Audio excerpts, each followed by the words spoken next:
Hola, os doy la bienvenida a una semana más al canal y hoy vengo a hablaros de las hermanas Mitford. Tenía este vídeo pendiente desde hace como unos 2 años, hace 2 navidades, que me compré pudding de Navidad de Nancy Mitford y empecé a investigar un poco sobre ella y vi que pertenecía a una familia muy particular. Y ya en aquel entonces decidí que tenía que grabar un vídeo, pero fue pasando el tiempo, se me fueron metiendo otras ideas por el medio y hasta ahora pues no había vuelto a pensar en el vídeo. Pero esta Navidad por fin estoy leyendo Pudding de Navidad, esa novela comprada hace 2 años, y entonces he pensado que es el momento ideal para hablar sobre las hermanas Mitford.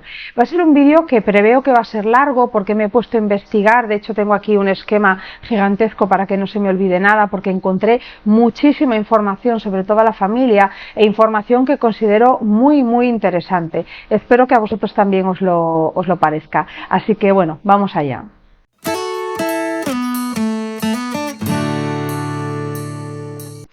Antes de hablar de las 6 hermanas Mitford, tenemos que empezar hablando de su padre, porque considero que su padre, muchísimo más que su madre, fue el germen de lo que luego fueron ellas. Así que vamos a empezar hablando de él, de David Bertrand Ogilvy Freeman Mitford, segundo barón de Riddesdale, que nace en el año 1878. Bueno, ya veis que el apellido era compuesto, era Freeman Mitford, pero toda la familia decidió acortarlo y utilizar solamente Mitford.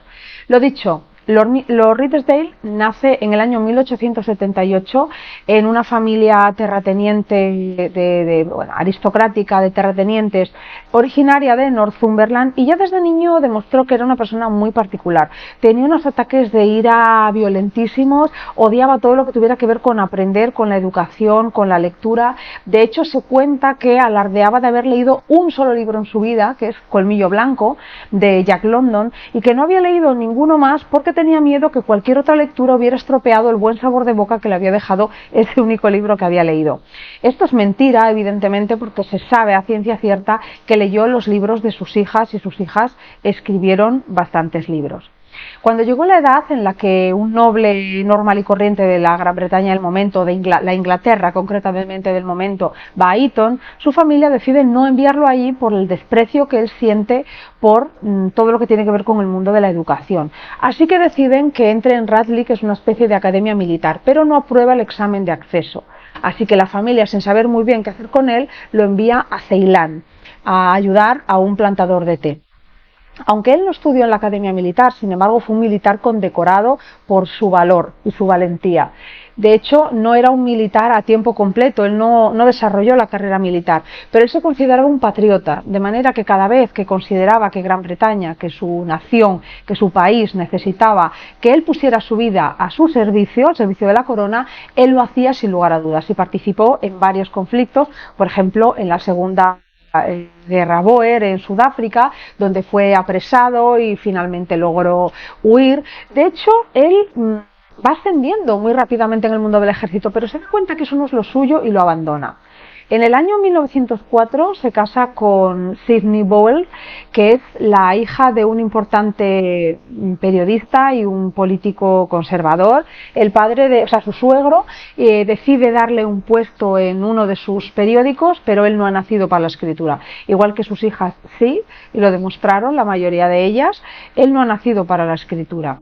Se reincorpora al ejército en cuanto estalla la Primera Guerra Mundial, nuevamente condecorado con honores. Muere su padre y su hermano, y es entonces su hermano mayor, porque él no nace destinado a heredar el título, tenía un hermano mayor, pero al morir su padre y su hermano mayor se convierte inmediatamente en Lord Riddesdale y en el segundo barón, ¿no?, de Riddesdale. Por lo tanto, en uno de los terratenientes más importantes del país, pero un hombre pobre. Él no tenía mucho dinero. Este es el motivo por el que no pueda mantener la casa que tienen en Batsford y la familia se mude a Swinbrook. Swinbrook es una propiedad enorme donde él comienza a construir una casa gigantesca, que es la casa que aparece en las novelas de Nancy y de Jessica, la casa a la que los hijos tienen relacionados con esa casa pues todos sus recuerdos de infancia y de juventud. Vivían muy aislados, muy a lo salvaje en esa casa. Ya veremos cómo vivían y por qué vivían así. Al construir esa casa tan gigantesca y no tener demasiado dinero, casi se queda en la ruina absoluta. Y si a esto añadimos que empiezan a nacer hijas y más y más hijas, y que no va llegando el ansiado varón, entra en una especie de hueco, de agujero oscuro, que lo convierte en una persona mucho más violenta de lo que ya era. Y además da rienda suelta a una xenofobia atroz contra franceses y alemanes, lo cual tiene guasa, porque ya veremos después la relación que tienen sus hijas con los franceses y los alemanes, pero él los detesta, o sea, es xenofobia lo que siente por ellos. Y también un odio atroz hacia los católicos. Este odio hacia los alemanes tiene un ligero paréntesis durante una temporada, porque sus hijas Diana y Unity eran de ideología fascista y eran unas fervientes admiradoras de Hitler. Así que junto con otros fascistas de un partido político, de tendencias fascistas británico, viajan a Alemania. Y Lord y Lady Riversdale, es decir, el padre y la madre de todas estas hermanas, viajan con Diana y Unity. Y la sorpresa es que cuando conocen a Hitler, estamos ahora mismo antes de la Segunda Guerra Mundial, cuando conocen a Hitler quedan absolutamente subyugados por su dialéctica y se convierten en fans de Hitler. Pero estalla la Segunda Guerra Mundial, y al estallar la Segunda Guerra Mundial, Lord Riversdale vuelve a sentir este odio atroz hacia los alemanes, y el estallido de la Segunda Guerra Mundial divide para siempre a la familia Mitford. ¿Por qué? Porque dos de las hijas son fascistas, otra es comunista, y entre ellas ya hay se van distanciando unos de otros, y además el propio matrimonio opina distinto. Lord Riversdale es antinazi y antialemán, concretamente antialemán, y su mujer es admiradora del partido nazi y de Hitler, y esto les lleva al divorcio. Este ya es un primer golpe que sufre Lord Riversdale, que es bastante, que lo deja bastante tocado, pero a esto hay que añadir que su hijo muere en combate en Birmania, su único hijo varón, su heredero. Esto lo sume en una depresión que lo lleva a abandonar Londres y lo lleva a abandonar Inglaterra y a esconderse de alguna manera en una isla de las Hebridas que había comprado tiempo atrás. Solo en los últimos años de su vida regresa al hogar ancestral de Northumberland, y es allí donde muere en el año 1958. Como a su muerte no hay ningún hijo varón que pueda heredar su título, es su hermano menor Bertrand el que hereda título y propiedades. Él, Lord Riversdale, aparece en las novelas de sus hijas, sobre todo de su hija Nancy. En las novelas de Nancy, tanto en Persiguiendo el amor como en El amor en clima frío, aparece como Lord Ancolate. Las niñas de la familia lo llaman tío Matthew, y aparece igual de violento que era su propio padre. De hecho, hay una anécdota muy al principio de una de las dos novelas, no recuerdo cuál, en la que están comentando en tono de risa que en el salón de la casa hay varios disparos por la pared de un día que Lord Ancolate, el tío Matthew, se había enfadado muchísimo y entró con una escopeta disparando a diestro y siniestro. Y era como habitual. Ellas estaban acostumbradas a estos arranques de violencia del padre, y Nancy, con cierto tono irónico, lo reflejó en sus novelas. Nancy Mitford es la primera hija del matrimonio y, por tanto, la primera decepción que tuvo su padre, porque esperaba que fuese varón. Nace en el año 1904 y tiene una infancia muy particular, porque vive, al igual que sus hermanos, en casas señoriales, pero en la pobreza. Nancy tiene una infancia muy excéntrica. Por ejemplo, su padre los obliga a comer dieta kosher a pesar de no ser judíos. ¿Por qué? Porque ha leído unos artículos en los que se asegura que los judíos padecen menos cáncer que los no judíos, y él asume que es debido a la alimentación.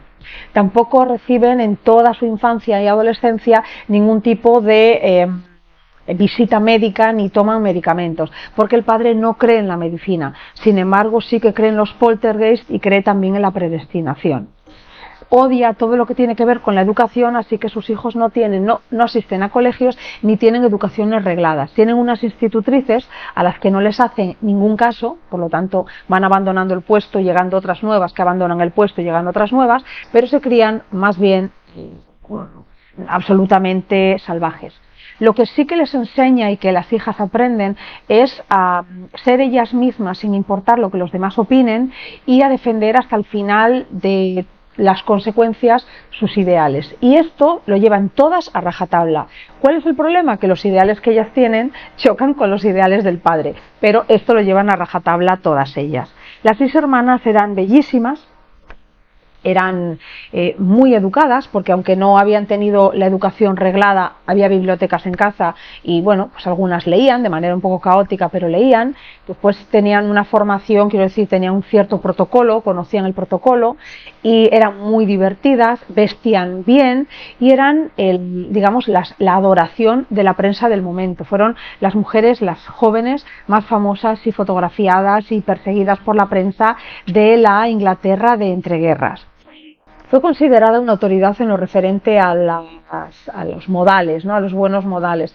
De hecho, a ella se debe el sistema You, Not You, del que empezó hablando con un tono snob, pero como una burla, como una gracia, y que la gente se tomó en serio. Entonces el sistema You, Not You, una serie de comportamientos, de maneras de comportarse, ¿no? De ser, de estar y de pronunciar palabras o de utilizar términos que son muy propios de la clase alta británica, para entendernos, de los aristócratas y ricos de toda la vida. Y decía Nancy que era muy difícil imitar este tipo de actitudes si no las habías aprendido de niño, de manera que era una forma muy fiable de detectar a los advenedizos de los que eran ricos de siempre y aristócratas de siempre. Esto ya lo decía en plan de humor, pero se lo tomaron tan en serio que hubo incluso estudios al respecto. En cuanto a la relación que tenía con sus hermanas y su hermano, no fue buena, porque Nancy era la mayor y quizá la que la seguía en edad era Pamela, que es con la que hubiera podido tener pues, una mayor relación, pero no eran muy afines, así que Nancy creció muy sola y se dedicaba, para divertirse, se dedicaba a mortificar a sus hermanos, a perseguirlos, a hacerles bromas pesadas. Tanto es así que su hermano creó una liga llamada Liga Anti-Nancy para defenderse todos de ella, pero al mismo tiempo que hacía esto, también los entretenía porque era la mayor y escribía una especie de revistas y gacetas llenas de historias y historietas que leía a sus hermanos para que pasaran el rato, porque no hay que olvidar que en esta finca gigantesca en la que ellos se criaron, vivieron completamente aislados y solos, casi sin tener relación con nadie más. En cuanto a Nancy, precisamente era ella la que se sentía más sola de todos, quizá la que era más distinta y la que tenía más inquietudes intelectuales, así que durante muchísimo tiempo le imploró a su padre que por favor la dejara ir a una escuela, y cuando ya era bastante mayor, su padre le permitió ir a una especie de academia bastante informal que preparaban a las chicas para entrar en la buena sociedad. Es allí donde aprende idiomas y varias materias, no solamente idiomas, pero bueno, especialmente idiomas, y con las jóvenes que estaban allí viaja por Europa durante un año en distintas capitales, y esto de alguna manera marca la deriva de lo que va a ser su vida, su hambre de conocimiento, su hambre de aprender, de viajar y de vivir un mundo diferente al que a ella había conocido. Empieza a escribir por pura necesidad económica. Nancy no escribe porque le guste escribir al principio, sino porque la asignación que le da su padre, debido a que no era rico, era bastante escasa, y si ella quería tener ropa y complementos y salir y vestir y peinarse y maquillarse y etcétera, necesitaba más dinero que el que su padre le daba. Así que al principio empezó escribiendo en columnas anónimas sin firmar con su nombre en revistas de moda, hasta que finalmente consigue una columna ya continuada en una revista y empieza a percibir más dinero por ello. La primera obra que escribe, la escribe en el año 1931, es Highland Flying, y es una novela que no tiene ningún éxito, al contrario, es un fracaso absoluto. Es una obra que enfrenta en un casoplón, en una casa escocesa impresionante, a dos generaciones que se pelean porque tienen ideas muy diferentes acerca de la sociedad y de la vida. La crítica consideró que era una mala novela porque era muy caótica, tenía muchísimos personajes, que era muy difícil además seguir el ritmo de quién era quién, y no se desarrollaban ni los personajes ni las temáticas que quería tratar la autora. Esto no hizo que ella se viniera abajo, casi de inmediato comenzó a escribir Pudding de Navidad, que es la que yo estoy leyendo ahora mismo, que Pudding de Navidad me recuerda un poco a Highland Flight. Seguramente Highland Flight fuese peor que Pudding de Navidad, pero aún así Pudding de Navidad no está tan bien como las novelas de las que después os voy a hablar y que ya son mejores, ya son de más calidad. Empieza, yo por lo menos tengo esa sensación de que empieza de una manera también un poco caótica, presentándote una infinidad de personajes que tienes que ir apuntando en una libreta porque no sabes quién es quién, ya que no te da tiempo a conocerlos ni a ubicarlos. Lo que pasa es que yo ahora estoy en un punto de la novela en la que ya están todos reunidos en la casa en la que se va a desarrollar esa fiesta de Navidad y ya empiezan los enredos y está empezando a ser divertida. Pero sí noto ese caos que la crítica le achacó a su primera novela. En cuanto a Pudding de Navidad, cuando la madre de Nancy la leyó, le pareció que, a no ser que se publicara de manera anónima, no se podría publicar. ¿Por qué? Porque Nancy se basa en personajes, o sea, en personas reales que la rodeaban a ella, y cualquiera de la alta sociedad los iba a conocer inmediatamente, y además, para colmo de males, estaban absolutamente ridiculizados.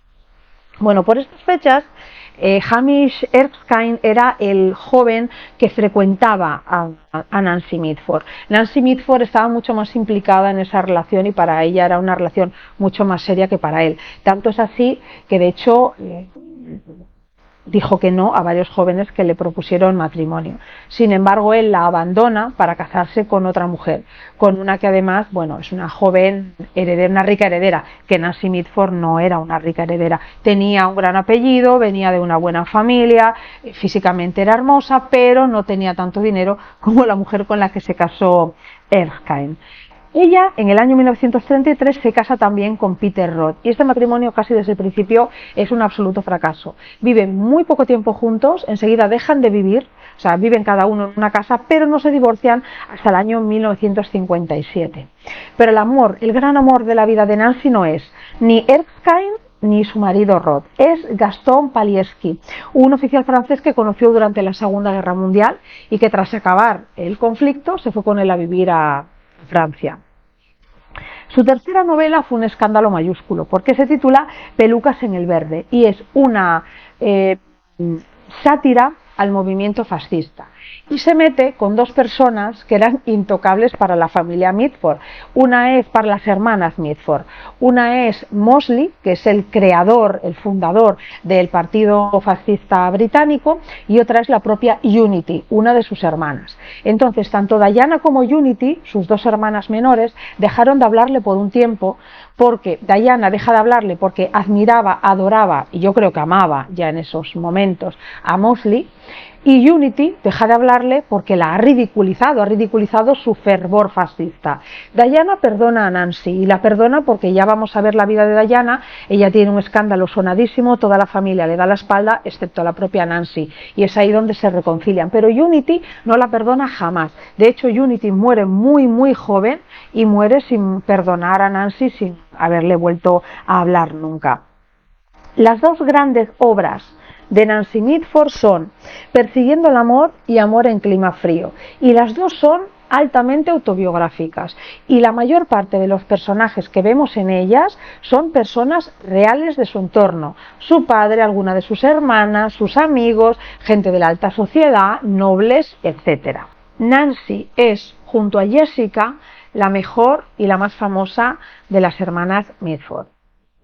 En 1907 nace Pamela Mitford. Nuevamente su padre esperaba un hijo varón y nuevamente sufre una gran decepción. Pamela fue una de las más hermosas de las hermanas Mitford, todas ellas eran muy bellas, pero ella fue una de las más hermosas, hasta el punto de que el poeta John Benjamin se enamoró perdidamente de ella y la retrató en uno o en varios, en uno seguro, pero yo creo que probablemente en varios de sus poemas. Se casó en el año 1936 con Derek Jackson y es un matrimonio que toda la sociedad británica considera que es de conveniencia, porque él es un mujeriego y es bisexual. Mira, yo esto no lo entiendo. En todas partes aparece que el hecho de que él sea bisexual indica que el matrimonio es de conveniencia, pero bueno, si es bisexual, no es homosexual, es bisexual, pudo haberse enamorado de Pamela y Pamela de él, no entiendo muy bien, pero la gente consideraba que como él era bisexual, el matrimonio era de pega. Se divorcian en el año 1951 y ella vive los 20 años siguientes junto con Giuditta Tomasi. Toda la familia quiere creer, toda o casi toda la familia quiere creer que Giuditta Tomasi y Pamela son amiguísimas, pero Jessica dice, vamos a ver, que son amantes, ¿no os dais cuenta que son amantes? Pero la familia no quería o no podía verlo. Tiene toda la pinta de que sí, de que fueran amantes. Muere Pamela en el año 1994 y, hombre, la campanada únicamente puede haberla dado por el hecho de ser bisexual, pero más allá de eso tampoco comete nada demasiado llamativo. Y lo digo porque las hermanas que vienen dan el requete campanazo, ya veréis. En el año 1910 nace Diana Mitford. Y Diana es probablemente, junto a Unity, la más bella de todas las Mitford. Los fotógrafos y los pintores se peleaban por retratarla. Evelyn Vaughan le dedica una de sus novelas. Fue la sensación de la temporada cuando apareció por primera vez en Londres.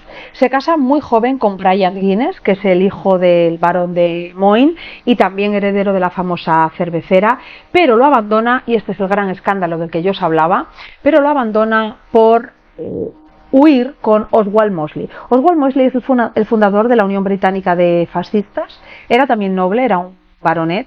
Fue un escandalazo, él también estaba casado, pero mientras Diana deja a su marido, y bueno, y a sus hijos, él no deja a su mujer muere de peritonitis, la mujer de Mosley, y él cae en una depresión enorme.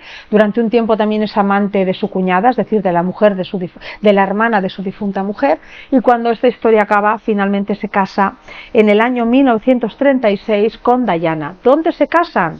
Agarraos, en la casa de Goebbels, que es el ministro de propaganda nazi. ¿Y quién fue el invitado de honor? Efectivamente, Hitler, para que veáis. Todos los Mitford, excepto Nancy, todos los Mitford le dan la espalda a Diana. ¿Por qué? Porque la familia, el padre, prohíbe que hablen con ella. Lo prohíbe tajantemente, porque es un escándalo mayúsculo. Se caen los tabloides hablando de lo que ella hizo. Y Nancy es la única que no le da la espalda. Las hermanas Mitford, por lo general, excepto Jessica y Nancy, tenían buena relación con Mosley. Les caía bien Mosley, e incluso tenían unas ideas bastante parecidas a las de Mosley, más bien tirando al fascismo. Sin embargo, Nancy y Jessica son de ideas contrarias y lo desprecian profundamente. ¿Cuál es la diferencia? Que Nancy tolera a Mosley para no perder la relación con Diana, y es por eso que Diana la perdona por esa novela Pelucas en lo verde, en la que hace una sátira y se ríe de Mosley. La acaba perdonando porque tiene relación con ella, y es así como Nancy y Diana, cada vez que se encuentran, pues tienen conversaciones, y Diana sabe qué es lo que va ocurriendo en la familia, porque el resto no le habla. En el caso de Jessica, Jessica detesta hasta tal punto a Mosley y todo lo que tiene que ver con el fascismo, que se aleja para siempre de Diana, y nunca en la vida vuelven a hablar, dejan de hablarse para siempre. Diana acaba mudándose a París, trabaja en varias revistas de moda escribe su propia autobiografía y algunas biografías bastante interesantes, como por ejemplo la de la duquesa de Windsor, y muere allí en París en el año 2003. Pero vamos, que Diana dio el campanazo, pero nada que ver con la vida de la siguiente hermana. En el año 1914 nace Unity Valkyria Mitford. Menudo nombre, ¿eh? Pues eso mismo pensó Hitler. Unity, al igual que Diana, comulgaban con las ideas fascistas, y de hecho acompañaron a la comisión del Partido Fascista Británico a Alemania. Y es aquí cuando conoce, tiene cerca por primera vez a Hitler y queda impresionada. Yo no diría impresionada, yo diría obsesionada. Tanto es así que le escribe una carta a su padre diciendo que si se muriera ipso facto, que si se muriera en ese mismo instante, moriría feliz por haber tenido delante semejante gran hombre. Se refería a Hitler, Vuelve a Inglaterra y regresa nuevamente a Alemania en el año 1934 con la idea de estudiar en una academia de idiomas en Múnich alemán, porque ella estaba obsesionada con aprender alemán, pero más obsesionada todavía estaba con Hitler. Estamos antes de la Segunda Guerra Mundial. Hitler apenas tiene escolta, apenas tiene vigilancia, camina por la calle normalmente y tiene unos hábitos bastante constantes, es decir, siempre con el mismo sitio, a la misma hora. Esto facilita el hecho de que Unity lo persiga, y durante 10 meses lo persigue. Él va viendo a esa mujer rubia, blanca, de ojos azules y altísima, impresionante, un día, 2 días, 1 mes, 4 meses, 10 meses, y al final la invita a sentarse con él en la mesa, y queda impresionado por su belleza. De hecho dice que es un excelente ejemplar de hembra aria, en fin, y también por el hecho de que se llame Unity Valkyria. Hitler era tremendamente supersticioso y consideraba que esos nombres y el hecho de que ellos se conocieran y ella amara tanto a Alemania sin ser alemana, no podía ser casual, que de alguna manera le había sido enviada por el propio destino y quería tenerla cerca. De hecho, ella empieza a asistir a reuniones, a congresos, a reuniones más sencillas y a reuniones más serias del partido de Hitler y sus hombres, ¿no? Pero mucha gente que considera que la utilizó, porque era bellísima, Hitler la utilizó para darle celos a Eva Braun. Y Eva Braun, para volver a recuperar la atención de Hitler, hace un intento de suicidio y consigue que Hitler se fije en ella. ¿Cuál es la réplica de Unity? Pues Unity utiliza la política para atraer a Hitler a su lado. Y lo que hace es, en un congreso, subir al estrado y dar un meeting antisemita, que además luego envía a varios periódicos europeos. Es un escándalo, este meeting en Inglaterra es un escándalo, pero que Hitler considera muy valiente y a partir de ese momento la considera una de sus personas de confianza. Durante los 5 años siguientes es uno de su grupo, del grupo, dicen que son amantes, incluso hay por ahí gente que dice que tuvieron un hijo, nada de esto es demostrable y por lo tanto no voy a entrar en ello.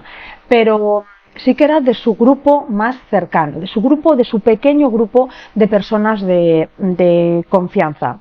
Unity trata de interceder para que Hitler llegue a un acuerdo con Gran Bretaña, pero sin éxito. Y en el año 1939, estando Unity y Diana en Alemania, Hitler, debido al cariño y al respeto que siente por ellas, las avisa de que el conflicto es inevitable, la guerra es inevitable y que deben volver a casa para estar a salvo, que él va a facilitar la llegada de ellas a casa.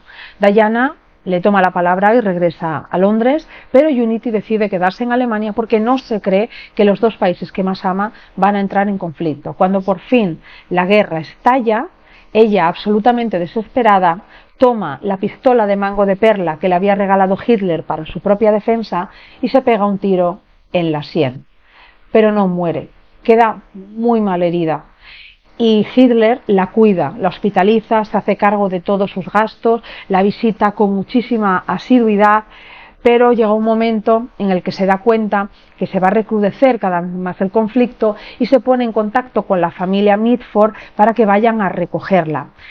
Utilizan un país neutral como es Suiza para llevar desde Alemania a Unity y que allí su madre y una de sus hermanas la recoja y la lleve a casa.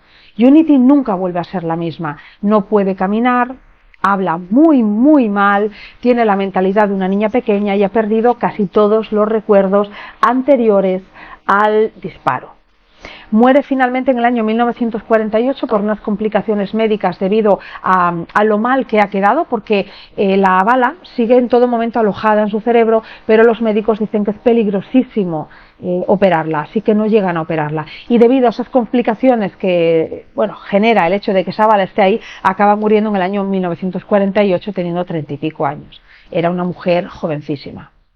En 1917 nace la penúltima de las hermanas Mitford, que es Jessica, junto a Nancy, en mi opinión, las mejores escritoras de la familia. Ella se enamora cuando es muy joven de su primo Esmond Romilly y las familias de ambos están en contra de esta unión, así que huyen juntos a España como modo de presión para que las familias acepten este matrimonio. Cuando finalmente lo aceptan, se casan, pero ninguno de los dos comulga con la vida aristocrática y holgada que llevaban cuando eran solteros, así que optan por vivir en un barrio muy humilde de Londres. Ahí nace su primera hija, que muere de sarampión cuando tiene apenas un año o no ha cumplido un año más o menos. El matrimonio se muda a Estados Unidos y Romilly se alista en la Real Fuerza Aérea Canadiense. Estando en Washington, nace su siguiente hija, Constancia, en el año 1941, que es el año en el que el propio Romilly muere en combate durante la Segunda Guerra Mundial. Y ella nunca vuelve a Londres. Pasan 2 años y se casa de nuevo con Robert Trephaft, que sería su segundo marido, padre de sus siguientes hijos. Con él y con su hija se muda a California. Tiene 2 hijos más, Nicholas, que muere a los 11 años atropellado por un autobús, y Benjamin.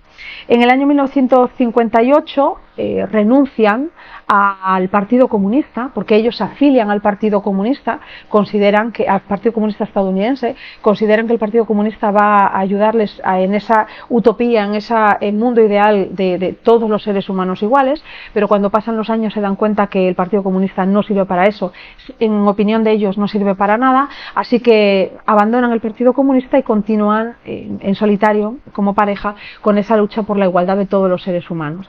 Siempre va a luchar en favor de los derechos humanos hasta sus últimos días, Jessica, y se mete en muchísimos problemas, el más gordo de los cuales fue en una manifestación en contra del Ku Klux Klan, que llegó a temer incluso por su vida.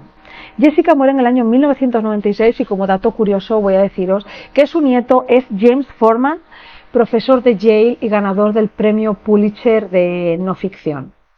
La novela más destacada de Jessica es Nobles y Rebeldes, un retrato interesantísimo de su vida, su infancia, su adolescencia y sus conatos de rebeldía, la relación entre las hermanas, la relación que ellas tenían con el mundo que les rodeaba, cómo fue tener las ideas que tenía Jessica naciendo en la familia en la que nació y criándose en el ambiente en el que se crió, una obra francamente interesante. Y por fin, en 1920, nace la Mitford, que se comporta como su padre deseaba que se comportaran, que es Deborah Mitford. Deborah Mitford tiene sus rarezas, sus excentricidades, como aristócrata que es, que tiene, bueno, sus excentricidades. Si leéis biografías y autobiografías de nobles, de aristócratas ingleses, sabéis a qué me refiero. Pero se comportaba como se supone que se tenía que comportar una joven noble, clase, de su abolengo, etc. Se casa muy joven con Lord Cavendish, es decir, que se convierte en duquesa de Devonshire, uno de los grandes títulos de Inglaterra todavía hoy, y se dedica al cuidado de sus 6 hijos y a escribir sobre Chatsworth House, la inmensísima y espectacular mansión campestre en la que vivió buena parte de su vida. Os voy a dejar una imagen para que la veáis, porque seguro que sabéis, que la habéis visto ya. Si habéis visto la película Orgullo y Prejuicio de 2005, es la mansión que se supone que es Pemberley, la casa de Mr. Darcy. También aparece en otras películas como La Duquesa, que además la Duquesa es un personaje que está basado en una antecesora de los Cavendish. Muere en el año 2014 y no tiene ningún escándalo a sus espaldas. Es una noble que se comporta como se espera que se comporten las nobles y que deja el apellido Mitford muy alto. No como el resto de sus hermanas, en opinión de su padre, no en mi opinión, esto que conste. A mí me parece una familia cuanto menos divertida. A ver, tiene que ser muy dramático para el padre, para este pobre Lord Riddesdale, odiar tantísimo a alemanes y franceses y que tus hijas acaben. No, alemanes, franceses y comunistas, cuidado, y que tus hijas, una sea comunista, 2 sean fascistas y una de ellas enamorada de Hitler, otra huya a Francia y viva allí toda su vida. Es decir, que quitando Débora, el resto fueron en contra totalmente de cualquiera de las ideas de su padre. Eso sí, como dije al principio, su padre les inculcó que fueran ellas mismas, pensara la gente lo que pensara y que lucharan por sus ideales hasta las últimas consecuencias. Y eso lo hicieron todas. Espero que os haya gustado la historia de las Mitford. Espero que os animéis a leer algunas de sus novelas. Muchísimas gracias por haberme escuchado y chao. Hasta la próxima.